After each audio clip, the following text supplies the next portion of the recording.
Guys, இப்போ நம்ம என்ன பண்ண போறோம்னு பார்த்தீங்கன்னா காடை முட்டை செய்ய போகிறோம்.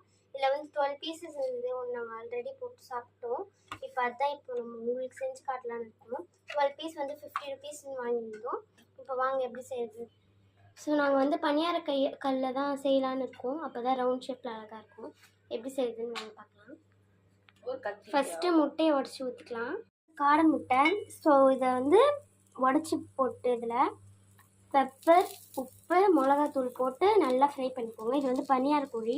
ஷேப் வந்து பார்த்திங்கன்னா உங்களுக்கு அழகாக இருக்கும். நாங்கள் வந்து ஒரு 6 முட்டையில் ஊற்றிருக்கோம். மிச்சம் இருக்குது கொஞ்சம்.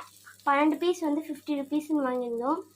ஸோ பார்க்கவே செம்மையாக இருக்கும். இது எப்படி பண்ணோன்னா ஒன்றும் இல்லை, சிம்பிள் தான். ஃபஸ்ட்டு இதில் வந்து முட்டையை ஊற்றிட்டு அதுக்கப்புறம் மேலே மசாலாஸ்லாம் போட்டுருந்தோம். அவ்வளோதான், சிம்பிள் காடை முட்டை செய்கிறது. இருங்க गाइस, வேகணும் ஆசத்துல. இது டேஸ்ட் வந்து பார்த்தீங்கன்னா நார்மல் எக் மாதிரி தான் இருக்குது. நாங்கள் எடுத்து சாப்பிட்டு பார்த்தோம். நீ எப்படி சாப்பிட்டேன்? நான் கைஸ் சர்வ் பண்ணியாச்சு. சாப்பிட்டு எப்படி இருக்குன்னு உங்களுக்கு நான் ரிவ்யூ கொடுக்குறேன்.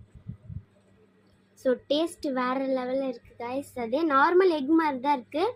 ஸோ மசாலாஸ்லாம் போட்டு நல்லா சூப்பராக இருக்குது. காடை முட்டை வந்து சாப்பிடுங்க, நல்லது, ஹெல்த்துக்கு வந்து ரொம்ப நல்லது. சாப்பிட்டு ஒரு வாட்டி ட்ரை பண்ணி பாருங்கள். பை கைஸ், இதோட இந்த வீடியோ முடிச்சுக்கிறேன்.